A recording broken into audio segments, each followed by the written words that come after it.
कौन है वो जिससे मिलने के लिए अतीक जेल में बेचैन हो जाता था? कौन है वो जो अतीक के गुनाहों और उसके काले साम्राज्य की बड़ी राजदार है? कौन है वो जिससे जेल में अतीक घंटों बातें किया करता था? कौन है वो जो अतीक के लिए शाइस्ता से भी बढ़कर थी, जिसको लेकर अतीक और शाइस्ता में अक्सर झगड़े होते थे? अतीक की मौत के बाद उसके काले साम्राज्य की जो दूसरी दावेदार है वो है शबाना, जो अतीक की माशूका और शाइस्ता की शौतन है। अतीक की शबाना से नजदीकियां शाइस्ता को बहुत चुभती थी। कहते हैं शबाना और अतीक बचपन से एक दूसरे को चाहते थे, एक दूसरे पर जान छिड़कते थे, अक्सर एक दूसरे से छुप छुप कर मिलते भी थे। दोनों शादी भी करना चाहते थे, लेकिन अतीक के परिवार को एक पढ़ी लिखी बहू चाहिए थी और शाइस्ता ग्रेजुएट थी, इसलिए अतीक की शादी शाइस्ता से कराई गई। कहते हैं अतीक के घर वाले जानते थे कि अतीक शबाना को चाहता है, लेकिन शादी के बाद भी ना अतीक शबाना को भूल पाया और ना शबाना अतीक को। दोनों का प्यार परवान चढ़ रहा था और इधर शाइस्ता का पारा। अतीक और शबाना की बढ़ती नजदीकियों को लेकर अक्सर शाइस्ता अतीक से लड़ती थी। कहते हैं अतीक और शबाना का एक बेटा भी है जिसका नाम आरिफ है। लोग उसे आरिफ MBA वाले के नाम से भी जानते हैं।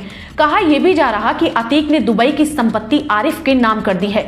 साबरमती जेल में रहते हुए अतीक अहमद ने विदेश की संपत्ति का वारिस शबाना के बेटे आरिफ को बना दिया था, जिसको लेकर शाइस्ता और अतीक के बीच काफी विवाद भी हुआ था। और इधर शबाना को लग रहा था कि दुबई की संपत्ति तो उसके बेटे के नाम पर है, लेकिन उसे प्रयागराज में भी अतीक की जायदाद में हिस्सा चाहिए था।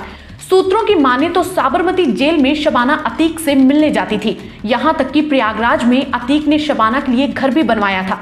शबाना का रिश्ता अतीक की फैमिली से नहीं बल्कि डायरेक्ट अतीक से था। वो जेलों में जाकर अतीक से मिलती थी, अतीक से बातें करती थी।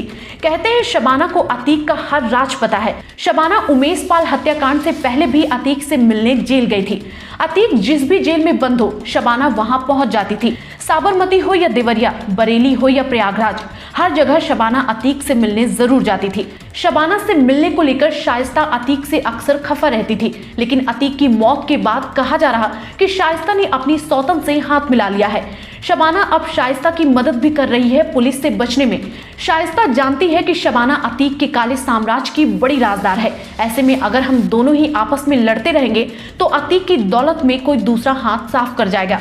और यही वजह है कि शाइस्ता ने अपने सबसे बड़े दुश्मन से हाथ मिला लिया है और अब दोनों मिलकर पुलिस को चकमा दे रही हैं।